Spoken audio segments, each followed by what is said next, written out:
జ్ఞాని అయిన సొలొమోను రచించిన ప్రసంగి గ్రంథము 1వ అధ్యాయము. దావీదు కుమారుడును యెరూషలేములో రాజునై ఉండిన ప్రసంగి పలికిన మాటలు. వ్యర్థము వ్యర్థమని ప్రసంగి చెప్పుచున్నాడు. వ్యర్థము వ్యర్థము సమస్తము వ్యర్థమే. సూర్యుని క్రింద నరులు పడుచుండు పాటు అంతటి వలన వారికి కలుగుచున్న లాభమేమి? తరము వెంబడి తరము గతించిపోవచున్నది, భూమి ఒకటియే ఎల్లప్పుడూ నిలుచున్నది. సూర్యుడు ఉదయించును, సూర్యుడు అస్తమించును, తాను ఉదయించు స్థలము మరలా చేరుటకు త్వరపడును. గాలి దక్షిణమునకు పోయి ఉత్తరమునకు తిరుగును, ఇట్లు మరలా మరలా తిరుగుచూ తన సంచార మార్గమున తిరిగి వచ్చును.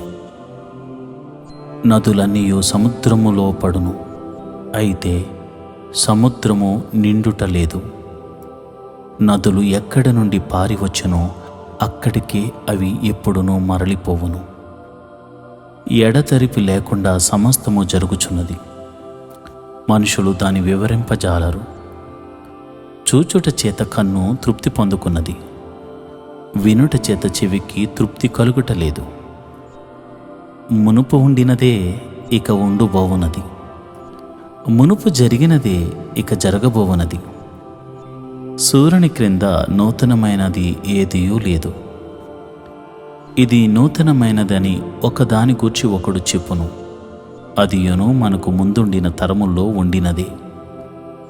పూర్వులు జ్ఞాపకమునకు రారు, పుట్టబోవు వారి జ్ఞాపకము ఆ తరువాత నుండబోవు వారికి కలుగదు. ప్రసంగినైన నేను యెరూషలేమునందు ఇశ్రాయేలీయుల మీద రాజునై ఉంటిని. ఆకాశము క్రింద జరుగునది అంతటిని జ్ఞానము చేత విచారించి గ్రహించుటకై నా మనసు నిలిపితిని. వారు దీని చేత అభ్యాసము నొందవలనని దేవుడు మానవులకు ఏర్పాటు చేసిన ప్రయాసము బహు కఠినమైనది. సూర్యుని క్రింద జరుగుచున్న క్రియలన్నిటినీ నేను చూచితిని, అవి అన్నీయు వ్యర్థములే. అవి ఒకడు గాలికై ప్రయాసపడినట్టు ఉన్నవి, వంకరగానున్న దానిని చక్కపరచ సఖ్యము కాదు, లోపము గలది లెక్కకు రాదు. యెరూషలేమునందు నాకు ముందున్న వారందరికంటేనూ నేను చాలా ఎక్కువగా జ్ఞానమును సంపాదించి తిని అనియు, జ్ఞానమును విద్యను నేను పూర్ణముగా అభ్యసించి తిని అనియు నా మనసులో నేను అనుకుంటుని.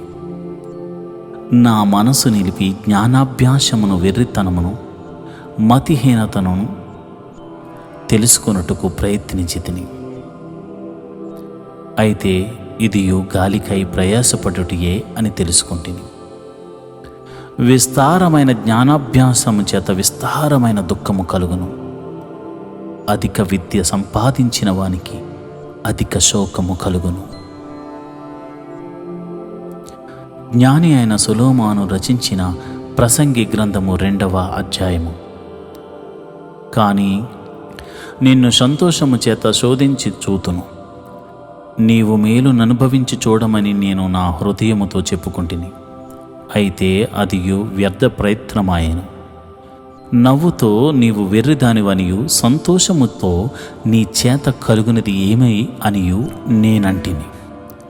నా మనసు ఇంకను జ్ఞానమును అనుసరించుచుండగా ఆకాశము క్రింద తాము బ్రతుకు కాలమంతయు మనుషులు ఏమి చేసి మేలు అనుభవింతురో చూడవలనని తలచి నా దేహమును ద్రాక్షారసము చేత సంతోషపరుచుకుందునని అనియు, మతిహీనత యొక్క సంగతి అంతయు గ్రహింతుననియు నా మనసులో నేను యోచన చేసుకుంటుని.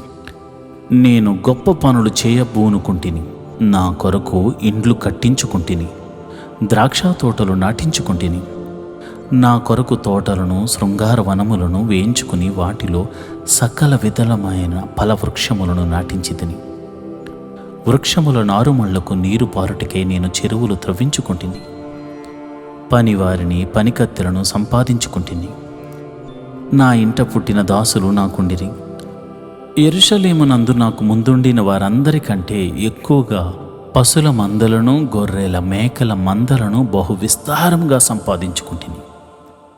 నా కొరకు నేను వెండి బంగారములను రాజులు సంపాదించు సంపదను, ఆయా దేశముల్లో దొరుకు సంపదను కూర్చుకుంటుని. నేను గాయకులను గాయకురాండ్రను మనుషులు ఇచ్చయందు సంపదలను సంపాదించుకుని బహుమంది ఉపపత్రులను ఉంచుకుంటుని. నాకు ముందు యెరూషలేముందున్న వారందరికంటేనూ నేను ఘనుడనై అభివృద్ధి నొంది తిని, నా జ్ఞానము నన్ను విడిచిపోలేదు. నా కన్నులు ఆశించిన వాటిలో దేనిని అవి చూడకుండా నేను అభ్యంతరము చేయలేదు. మరియు నా హృదయము నా పనులన్నిటిని బట్టి సంతోషింపగా, సంతోషకరమైనది ఏదియూ అనుభవించకుండా నేను నా హృదయమును నిర్బంధింపలేదు. ఇదే నా పనులన్నిటి వలన నాకు దొరికిన భాగ్యము. అప్పుడు నేను చేసిన పనులన్నీ, వాటి కొరకై నేను పడిన ప్రయాసమంతయు నేను నిదానించి వివేచింపగా అవన్నీ వ్యర్థమైనవిగాను, ఒకడు గాలికి ప్రయాసపడినట్టుగాను అగుపడెను. సూర్యుని క్రింద లాభకరమైనదేదియూ లేనట్టు నాకు కనబడెను. రాజు తరువాత రాబోవువాడు ఇదివరకు జరిగిన దాని విషయము సైతము ఏమి చేయునో అనుకుని నేను జ్ఞానమును, వెర్రితనమును, మతిహీనతను పరిశీలించుటకై పూనుకుంటుని. అంతటా చీకటి కంటే వెలుగు ఎంత ప్రయోజనకరమో, బుద్ధిహీనత కంటే జ్ఞానము అంత ప్రయోజనకరమని నేను తెలుసుకుంటుని. జ్ఞానికి కన్నులు తలలో ఉన్నవి, బుద్ధిహీనుడు చీకటి యందు నడుచుచున్నాడు. అయినను అందరికిని ఒక్కటే గతి సంభవించునని నేను గ్రహించి తిని. కావున బుద్ధిహీనునికి సంభవించినట్లే నాకును సంభవించును గనుక నేను అధిక జ్ఞానము ఎలా సంపాదించి తిని అని నా హృదయమందు అనుకుంటుని. ఇదియో వ్యర్థమే. బుద్ధిహీనులను గూర్చినట్లుగానే జ్ఞానులను గూర్చియో జ్ఞాపకము ఎన్నటికి ఉంచబడదు. రాబో దినముల్లో వారందరూ మరువబడిన వారై ఉందురు. జ్ఞానులు మృతునందు విధమిట్టితో, బుద్ధిహీనుడు మృతునందు విధమట్టిదే. ఇది చూడగా సూర్యుని క్రింద జరుగునది నాకు వ్యసనము పుట్టించెను. అంతయు వ్యర్థముగాను, ఒకడు గాలికై ప్రయాసపడినట్టుగాను కనపడెను. గనుక బ్రతుకుట నాకు అసహ్యమాయెను. సూర్యుని క్రింద నేను ప్రయాసపడి చేసిన పనులన్నిటినీ నా తరువాత వచ్చేవానికి నేను విడిచిపెట్టవలనని తెలుసుకుని నేను వాటి యందు అసహ్యపడి తిని. వాడు జ్ఞానము గలవాడై ఉండునో, బుద్ధిహీనుడై ఉండునో అది ఎవనికి తెలియను. అయితే సూర్యుని కింద నేను ప్రయాసపడి జ్ఞానము చేత సంపాదించుకున్న నా కష్ట ఫలమంతటి మీదను వాడు అధికారి అయి ఉండును. ఇదియును వ్యర్థమే. కావున సూర్యుని క్రింద నేను పడిన ప్రయాసమంతటి విషయమై నేను ఆశ విడిచిన వాడనై తిని. ఒకడు జ్ఞానముతోనూ, తెలివితోనూ, యుక్తితోనూ ప్రయాసపడి ఏదో ఒక పని చేయను. అయితే దాని కొరకు ప్రయాసపడని వానికి అతడు దానిని స్వాస్థ్యముగా ఇచ్చివేయవలసి వచ్చును. ఇదియు వ్యర్థమును గొప్ప చెడుగునై ఉన్నది.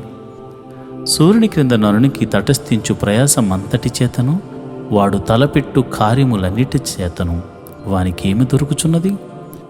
వాని దినములన్నయు శ్రమకరములు, వాని పాట్లు వ్యసనకరములు. రాత్రి అందైనను వాని మనసునకు నెమ్మది దొరకదు. ఇదియు వ్యర్థమే. అన్నపానములు పుచ్చుకొనుట కంటేను, తన కష్టార్జితము చేత సుఖపడుట కంటేను నరునికి మేలుకరకమైనది ఏదియూ లేదు. ఇదియును దేవుని వలన కలుగునని నేను తెలుసుకుంటుని. ఆయన సెలవు లేక భోజనం చేసి సంతోషించుట ఎవరికి సాధ్యము? ఏలయనగా దైవ దృష్టికి మంచివాడుగా నుండువానికి దేవుడు జ్ఞానమును, తెలివిని, ఆనందమును అనుగ్రహించును.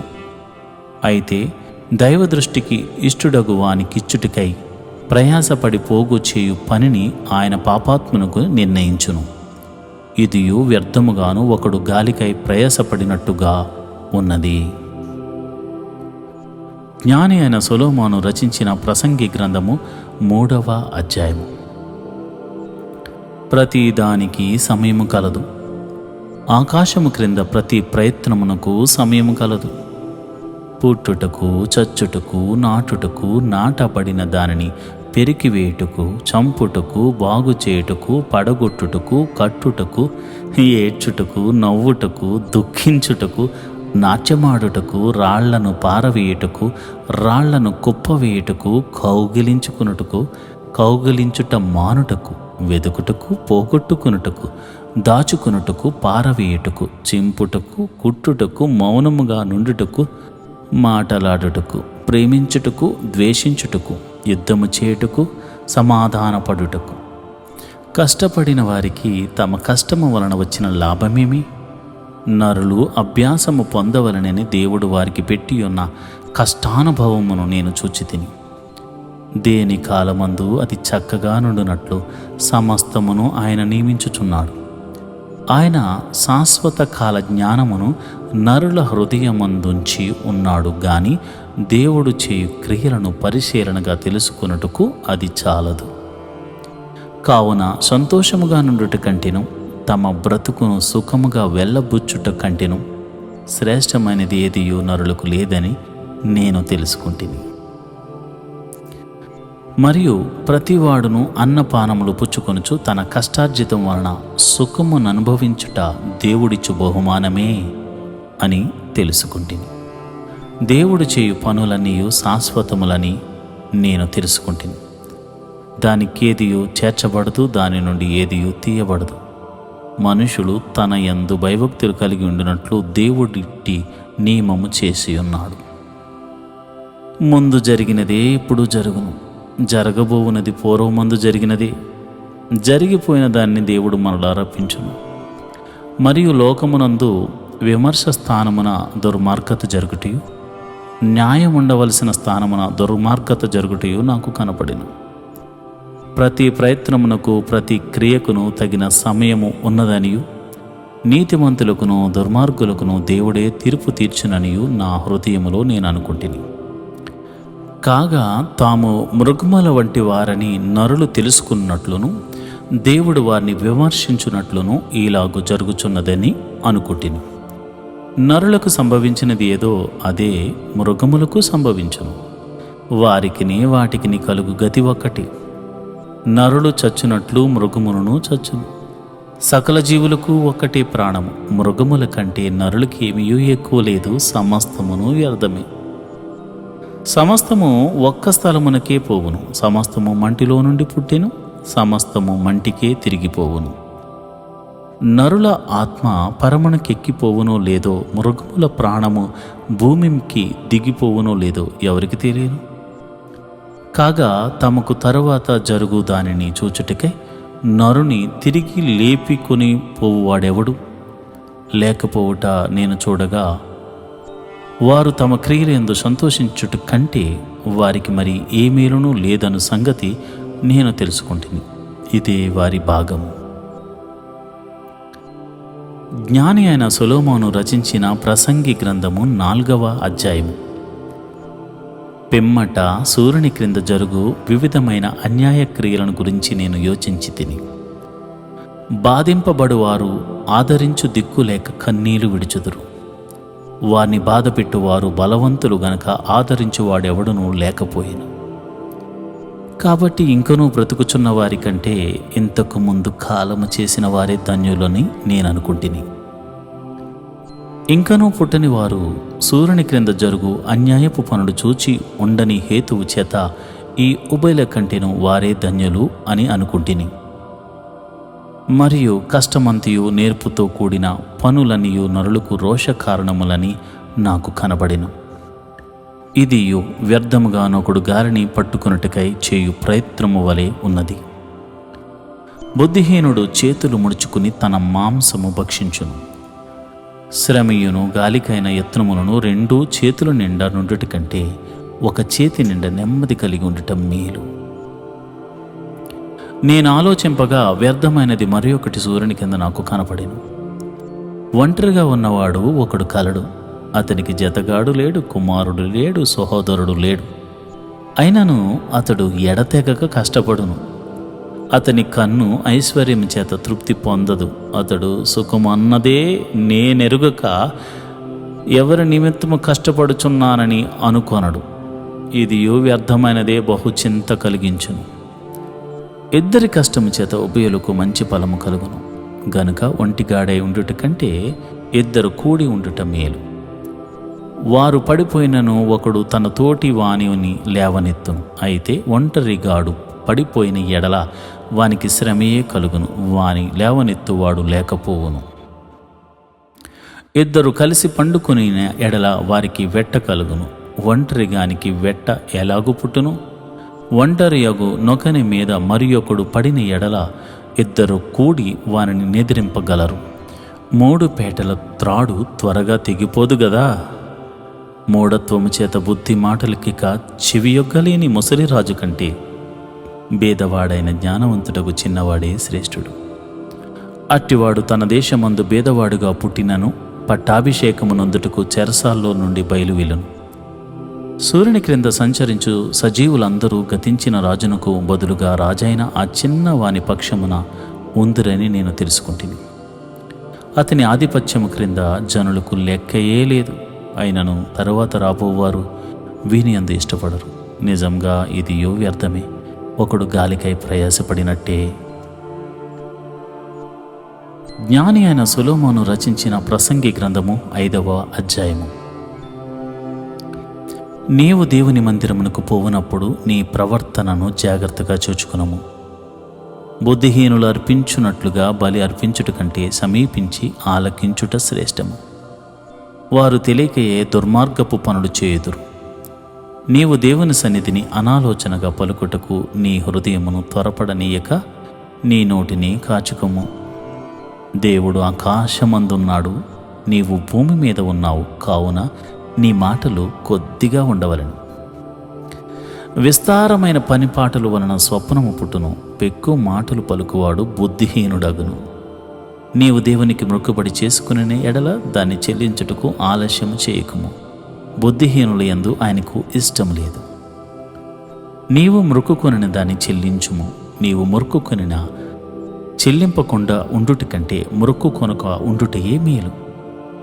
నీ దేహమును శిక్షకు లోపరుచున్నంత పని నీ నోటి వలన జరగనీయకము. అది పొరపాటు చేత జరిగినని దూత ఎదుట చెప్పకుము. నీ మాటల వలన దేవునికి కోపం పుట్టించి నీవేళ నీ కష్టమును వ్యర్థపరుచుకునేదవు. అధికమైన స్వప్నములను మాటలను నిష్ప్రయోజనములు. నీ మట్టుకు నీవు దేవుని యందు భయభక్తులు కలిగి ఉండుము.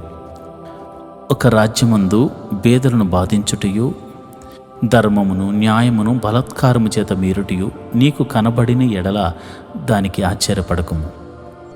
అధికారము నొందిన వారి మీద మరీ ఎక్కువ అధికారము నొందిన వారు ఉన్నారు, మరియు మరీ ఎక్కువైన అధికారము నొందినవాడు వారికి పైగానున్నాడు.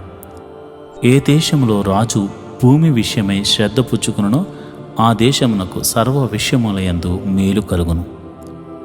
ద్రవ్యము నపేక్షించువాడు ద్రవ్యము చేత తృప్తి నొందడు, ధన సమృద్ధిని అపేక్షించువాడు దాని చేత తృప్తి నొందడు. ఇది వ్యర్థమే. ఆస్తి ఎక్కువైన ఎడల దాన్ని భక్షించువారును ఎక్కువగుదురు. కన్నులారా చూచుటయేగాక ఆస్తిపరునికి తన ఆస్తి వలన ప్రయోజనమేమి? కష్టజీవులు కొద్దిగా తినను ఎక్కువగా తినను సుఖనిద్ర నొందుదురు. అయితే ఐశ్వర్యవంతులకు తమ ధన సమృద్ధి చేత నిద్ర పట్టదు. సూర్యుని కింద మనస్సునకు ఆయాసకరమైనది ఒకటి జరుగుట నేను చూచితిని. అదేదనగా ఆస్తి గలవాడు తన ఆస్తిని దాచిపెట్టుకుని తనకు నాశనము తెప్పించుకునుడు. అయితే ఆ ఆస్తి దురదృష్టము వలన నశించిపోవును. అతడు పుత్రుడు గలవాడైనను అతని చేతులు ఏమీ లేకపోవును. వాడు ఏ ప్రకారముగా తల్లి గర్భము నుండి వచ్చినో ఆ ప్రకారముగానే తాను వచ్చినట్లే దిగంబరిగానే మరలా పోవును. తాను ప్రయాసపడి చేసుకుని దానిలో ఏదైనాను చేతపట్టుకుని పోడు. అతడు వచ్చిన ప్రకారముగానే మరలా పోవును. గాలికి ప్రయాసపడి సంపాదించిన దాని వలన వానికి ఏమి లాభం? ఇది మనసునకు ఆయాసకరమైనదే. తన దినములన్నీయు అతడు చీకటిలో భోజనము చేయను. అతనికి వాక్యులమును రోగమును అసహ్యమును కలుగును. మరియు కోరదగినదిగాను చూడముచ్చటిది అయినదిగాను నాకు కనబడినది ఏదనగా, దేవుడు తనకు నియమించిన ఆయుష్కాల దినములనియు ఒకడు అన్నపానములు పుచ్చుకొనుచు తన కష్టార్జితమంతటి వలన క్షేమముగా బ్రతుకుచుండుటయే. ఇది వానికి భాగ్యం. మరియు దేవుడు ఒకనికి ధనధాన్య సమృద్ధి ఇచ్చి దాని యందు తన భాగము అనుభవించుటకును అన్నపానములు పుచ్చుకొనుటకును తన కష్టార్జితమందు సంతోషించుటకును వీలు కలుగజేసిన ఎడల అతనికి ఆ స్థితి దేవుని ఆశీర్వాదము వలన కలిగినదని అనుకొనవలెను. అట్టివానికి దేవుడు హృదయానందము దయచేసి ఉన్నాడు గనుక అతడు తన ఆయుష్కాల దినములను జ్ఞాపకము చేసుకొనడు. జ్ఞాని అయిన సొలొమోను రచించిన ప్రసంగి గ్రంథము 6వ అధ్యాయము. సూర్యుని క్రింద దురవస్థి ఒకటి నాకు కనబడెను. అది మనుషులకు బహు విశేషముగా కలుగుచున్నది. ఏమనగా, దేవుడు ఒకనికి ధనధాన్య సమృద్ధిని ఘనతను అనుగ్రహించను. అతడేమీ కోరుకొనను, అది అతనికి తక్కువ కాకుండాను. అయినను దానిని అనుభవించుటకు దేవుడు వానికి శక్తిని అనుగ్రహింపడు. అన్యుడు దాన్ని అనుభవించును. ఇది వ్యర్థముగాను గొప్ప దురవస్థగాను కనబడుచున్నది. ఒకడు 100 మంది పిల్లలను కని దీర్ఘాయుష్మాంతుడై చిరకాలము జీవించినాను. అతడు సుఖానుభావం నెరుగకయు తగిన రీతిని సమాధి చేయబడికయు నుండిన ఎడల వాని గతి కంటే పడిపోయిన పిండము యొక్క గతి మేలని నేను అనుకుంటున్నాను. అది లేమిడితో వచ్చి చీకటిలోనికి పోవును. దాని పేరు చీకటి చేత కమ్మబడెను. అది సూర్యుని చూచినది కాదు, ఏ సంగతియో దానికి తెలియదు. అతని గతి కంటే దాని గతి నెమ్మది గలది. అట్టివాడు 2000 సంవత్సరములు బతికియు మేలు కానకయున్న ఎడల వాని గతి అంతే. అందరూ ఒక స్థలమునకే వెలుదురు గదా. మనుషుల ప్రయాసమంతయు వారి నోటికే గదా. అయినను వారి మనసు సంతృష్టి నొందదు. బుద్ధిహీనుల కంటే జ్ఞానుల విశేషమేమి? సజీవులు ఎదుట బ్రతుకు నేర్చిన భేదవారికి కలిగిన విశేషమేమి? మనసు అడి ఆశలు కలిగి తిరుగులాడుట కన్నా ఎదుట నున్న దానిని అనుభవించుట మేలు. ఇది వ్యర్థమే, గాలికి ప్రయాసపడినట్టే. ముందుండనది బహుకాలము క్రిందనే తెలియబడెను. ఆయా మనుషులు ఎట్టివారగుదురో అది నిర్ణయమాయను. తమ కంటే బలవంతుడైన వానితో వారు వాద్యమాడ జాలరు. పలుకబడిన మాటలలో నిరర్థమైన మాటలు చాలా ఉండును. వాటి వలన నరులకేమి లాభము? నీడవలే తమ దినములని వ్యర్థముగా గడుపుకుని మనుషుల బ్రతుకునందు ఏది వారికి క్షేమకరమైనదో ఎవరికి తెలియను. వారు పోయిన తర్వాత ఏమి సంభవించినో వారితో ఎవరు చెప్పగలరు? జ్ఞాని అయిన సొలొమోను రచించిన ప్రసంగి గ్రంథము 7వ అధ్యాయము. సుగంధ తైలము కంటే మంచి పేరు మేలు. ఒకని జన్మదినము కంటే మరణదినమే మేలు. విందు జరుగుచున్న ఇంటికి పోవుట కంటే ప్రలాపించుచున్న వారి ఇంటికి పోవుట మేలు.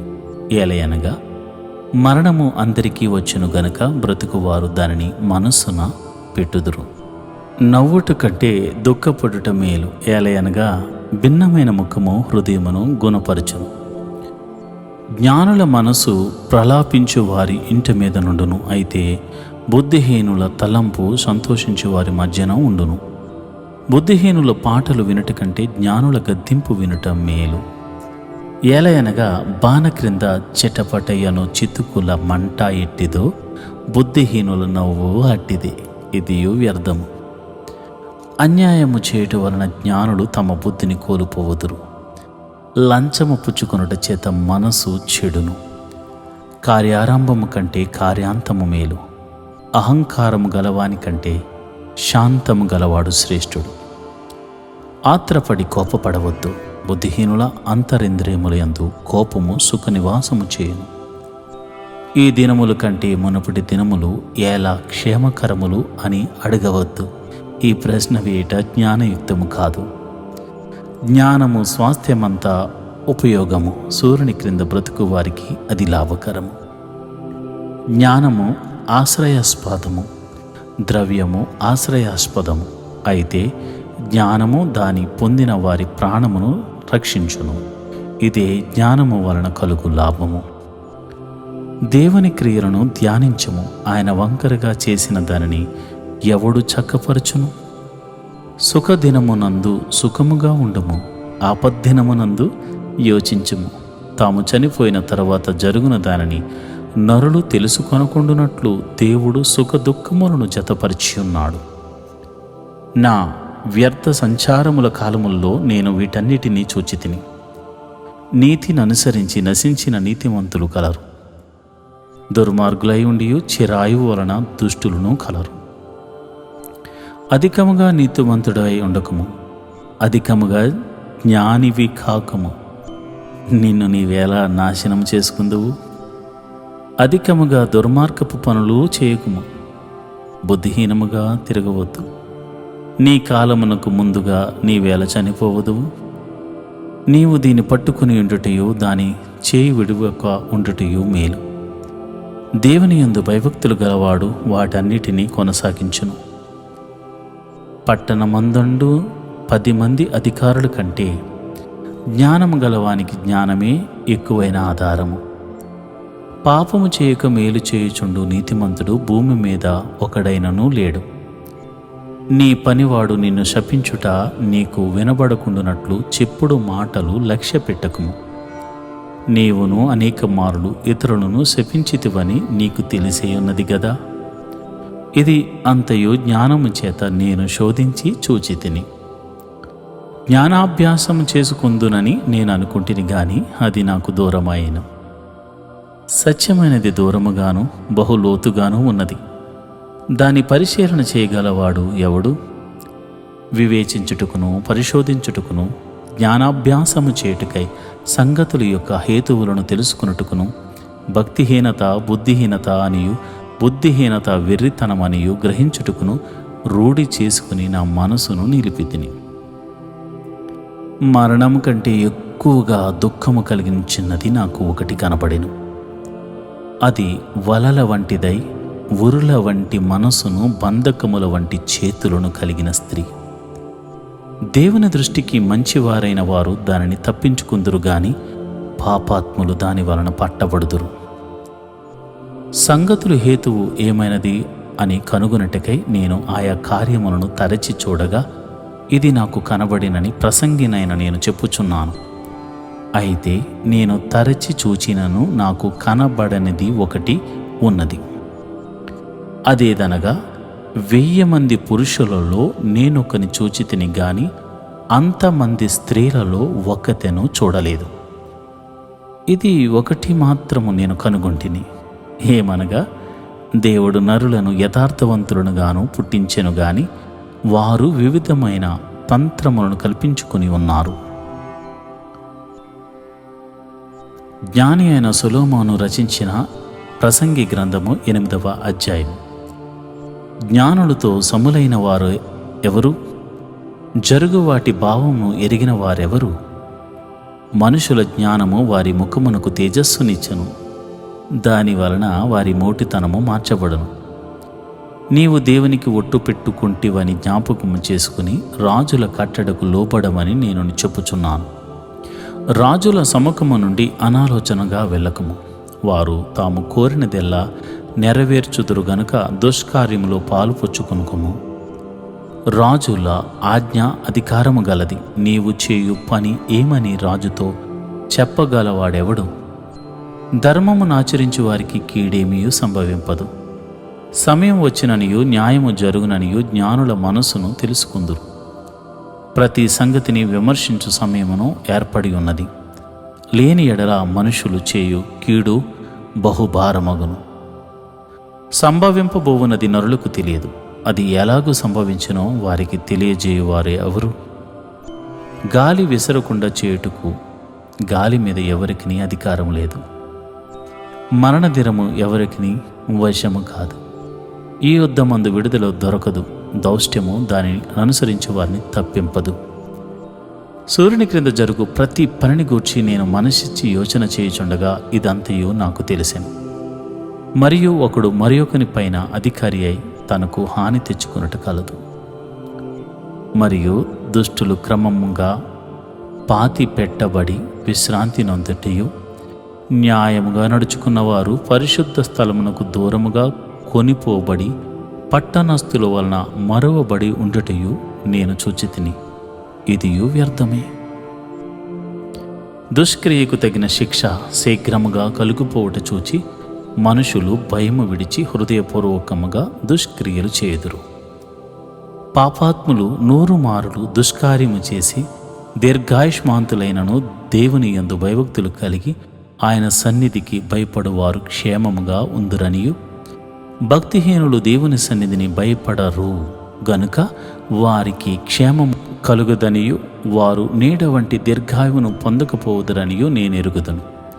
వ్యర్థమైనది మరి ఒకటి సూర్యుని కింద జరుగుచున్నది. అదేమనగా, భక్తిహీనులకు జరిగినట్లుగా నీతిమంతుల్లో కొందరికి జరుగుచున్నది, నీతిమంతులకు జరిగినట్లుగా భక్తిహీనుల్లో కొందరికి జరుగుచున్నది. ఇది వ్యర్థమే అని నేను అనుకుంటుని.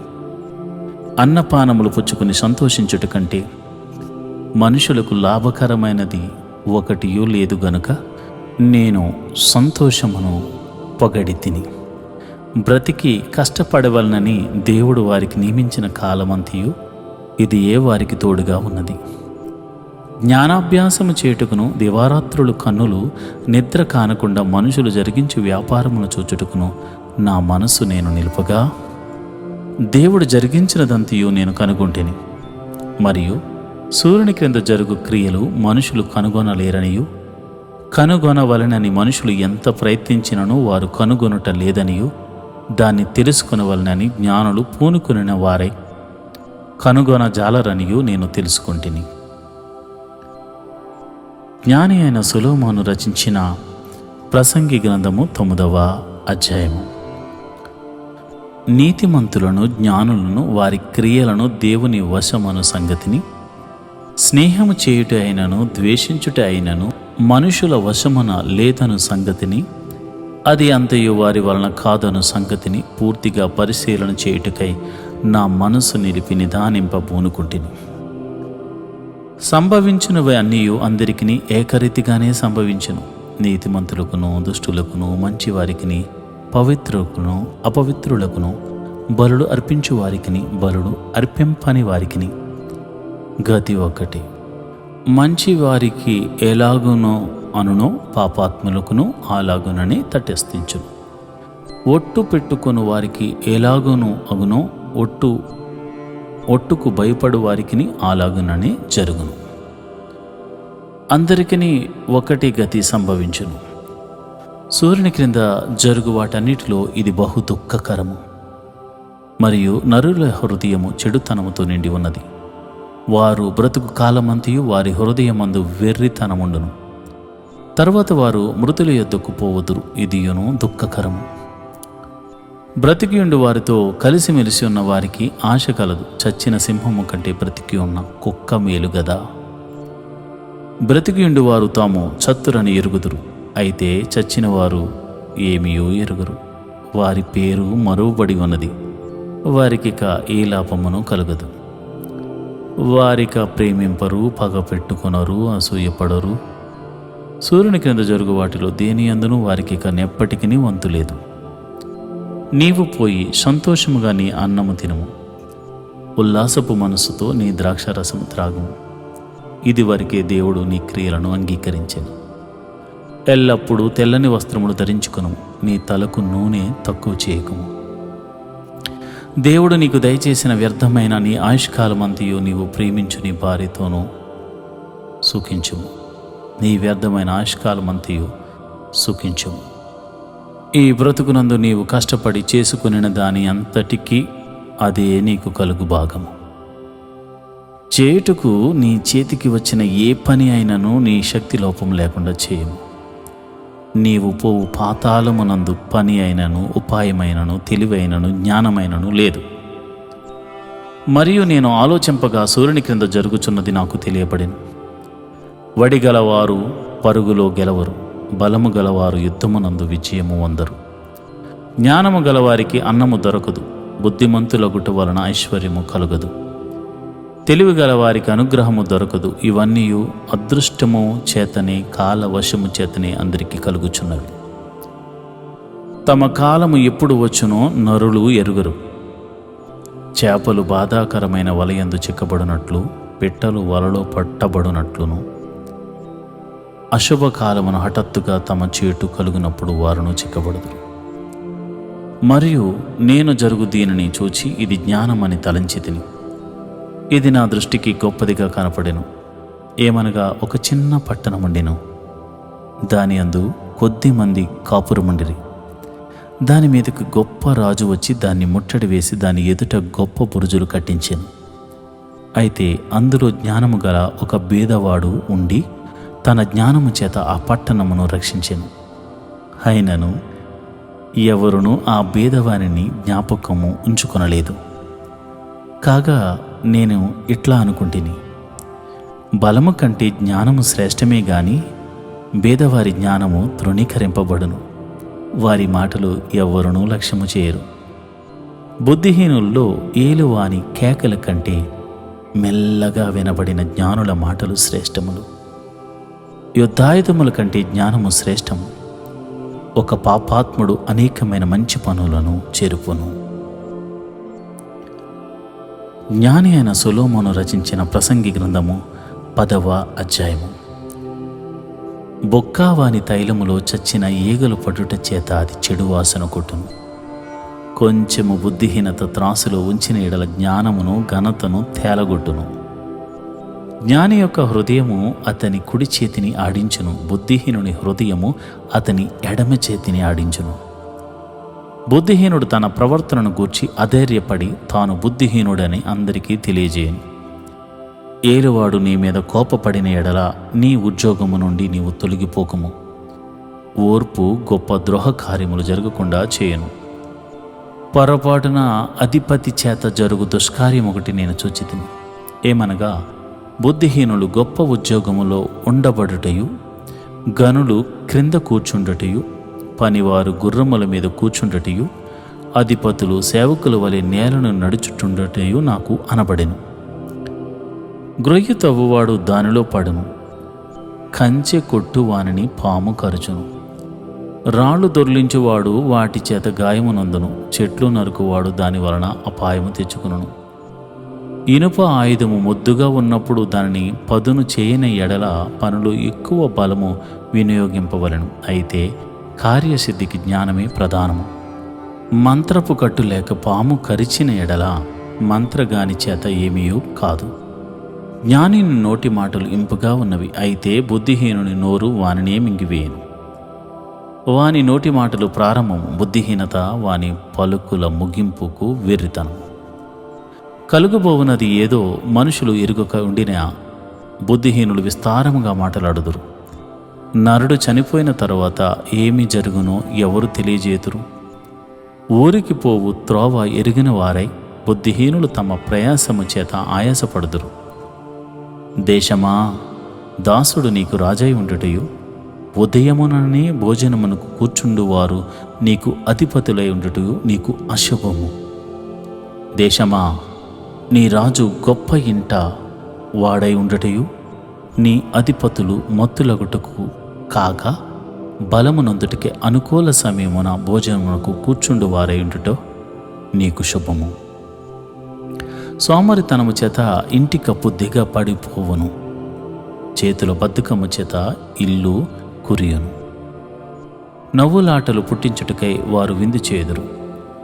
ద్రాక్షారస పానము వారి ప్రాణమునకు సంతోషకరము, ద్రవ్యము అన్నిటికీ అక్కరకు వచ్చును. నీ మనసందైనను రాజును శపించవద్దు, నీ పడక గదిలో అయినను ఐశ్వర్యవంతులను శపింపవద్దు. ఏలయనగా ఆకాశ పక్షులు సమాచారము కొనిపోవును, రెక్కలు గలది సంగతి తెలుపును. జ్ఞాని అయిన సొలొమోను రచించిన ప్రసంగి గ్రంథము 11వ అధ్యాయము. నీ ఆహారమును నీళ్ల మీదే వేయము, చాలా దినములైన తర్వాత అది నీకు కనబడును. 7 8 భాగము పంచిపెట్టుము. భూమి మీద ఏమి కీడు జరుగునో నీవెరుగవు. మేఘముల వర్షముతో నిండి ఉండగా అవి భూమి మీద దానిపోయెను. మ్రాను దక్షిణముగా పడినను ఉత్తరముగా పడినను అది పడిన చోటనే ఉండును. గాలిని గుర్తుపట్టువాడు విత్తడు, మేఘములను కనిపెట్టువాడు కోయడు. చోలాలి గర్భమందు ఎముకలు ఏ రీతిగా ఎదుగునది నీకు తెలియదు. గాలి ఏ త్రోవను వచ్చునో నీవెరుగవు. అలాగునే సమస్తమును జరిగించు దేవుని క్రియలను నీవెరుగవు. ఉదయమందు విత్తనమును విత్తుము, అస్తమయమందు నీ చేయి వెనుక తీయక విత్తుము. అది ఫలించునో ఇది ఫలించునో, లేక రెండునూ సరిసమానముగా ఎదుగునో నీవెరుగవు. వెలుగు మనోహరమైనది, సూర్యుని చూచుట కన్నులు కింపుగా ఉన్నది. ఒకడు చాలా సంవత్సరములు బ్రతికిన ఎడల చీకటి గల దినములు అనేకములు వచ్చునని ఎరిగి ఉండి తాను బ్రతికున్న దినములన్నీయు సంతోషముగా ఉండవలను. రాబోవునదంతయు వ్యర్థము. యవ్వనుడా, నీ యవ్వనమందు సంతోషపడము. నీ యవ్వన కాలమందు నీ హృదయము సంతుష్టిగా ఉండనిమ్ము. నీ కోరిక చొప్పునను నీ దృష్టి యొక్క ఇష్టము చొప్పునను ప్రవర్తింపుము. అయితే వీటన్నిటిని బట్టి దేవుడు నిన్ను తీర్పులోనికి తెచ్చినని జ్ఞాపకము ఉంచుకొనుము. లేత వయసును నడిప్రయామును గతించిపోవునవి గనుక నీ హృదయములో నుండి వ్యాకులమును తొలగించుకొనుము. నీ దేహమును చెరుపు దానిని తొలగించుకొనుము. ప్రసంగి గ్రంథము 12వ అధ్యాయము. దుర్దినములు రాకముందే, ఇప్పుడు వీటి యందు నాకు సంతోషము లేదని నీవు చెప్పు సంవత్సరములు రాకముందే, తేజస్సునకును సూర్యచంద్ర నక్షత్రములకును చీకటి కమ్మకముందే, వాన వెలిసిన తర్వాత మేఘములు మరలా రాకముందే, నీ బాల్య దినములందే నీ సృష్టికర్తను స్మరణకు తెచ్చుకొనుము. ఆ దినమున ఇంటి కావలి వారు వణుకుదురు, బలిష్ఠులు వంగుదురు, విసురువారు కొద్దిమంది ఒకటి చేత పని చాలించుకుందురు. కిటికీలలో గుండా చూచువారు కానలేకయుందురు. తిరగటి రాళ్ల ధ్వని తగ్గిపోవును, వీధి తలుపులు మూయబడును. పిట్ట యొక్క కోతకు ఒకడు లేచును. సంగీతమును చేయు స్త్రీలు, నాదము చేయువారందరూ నిశ్శబ్దముగా ఉంచబడుదురు. ఎత్తుచోటులకు భయపడుదురు. మార్గములు యందు భయంకరమైనవి కనబడును. బాదము వృక్షము పువ్వులు పూయును, మిడత బరువుగా ఉండును, బుడ్డ బుడుసర కాయ పగులును. ఏలయనగా ఒకడు తన నిత్యమైన ఉనికి పట్టునకు పోవుచున్నాడు. వాని నిమిత్తము ప్రలాపించేవారు వీధులలో తిరుగుదురు. వెండి త్రాడు విడిపోవును, బంగారు గిన్నె పగిలిపోవును, దారి యొద్ద కుండ పగిలిపోవును, బావి యొద్ద చక్రము పడిపోవును. మొన్నైనది వెనకటి వలనే మరలా భూమికి చేరును. ఆత్మ దాని దయచేసిన దేవుని యొద్దకు మరలా పోవును. సమస్తము వ్యర్థమని ప్రసంగి చెప్పుచున్నాడు. సమస్తము వ్యర్థము. ప్రసంగి జ్ఞాని అయి ఉండెను. అతడు జనులకు జ్ఞానమును బోధించెను. అతడు ఆలోచించి సంగతులు పరిశీలించి అనేక సామెతలను అనుక్రమపరచెను. ప్రసంగి ఇంపైన మాటలు చెప్పుటకు పూనుకొనెను. సత్యమును గూర్చిన మాటలు యథార్థ భావంతో వ్రాయుటకు పూనుకొనెను. జ్ఞానులు చెప్పు మాటలు ములకోలల వలెను చక్కగా కూర్చబడి బిగగొట్టబడిన మేకుల వలెను ఉన్నవి. అవి ఒక్క కాపరి వలన అంగీకరింపబడినట్టు ఉన్నవి. ఇదియుగాక నా కుమారుడా, హితోపదేశములు వినుము. పుస్తకములు అధికముగా రచించబడును, దానికి అంతము లేదు. విస్తారముగా విద్యాభ్యాసం చేయుట దేహమునకు ఆయాసకరము. ఇది అంతయు వినిన తర్వాత తేలిన ఫలితార్థమిదే. దేవుని యందు భయభక్తులు కలిగి ఉండి ఆయన కట్టడలను అనుసరించి నడుచుచుండవలెను. మానవ కోటికి ఇది ఏ విధి. గూఢమైన ప్రతి అంశమును గూర్చి దేవుడు విమర్శ చేయనప్పుడు ఆయన ప్రతి క్రియను, అది మంచిదే గాని చెడ్డదే గాని, తీర్పులోనికి తెచ్చును. ప్రసంగి గ్రంథము సమాప్తము.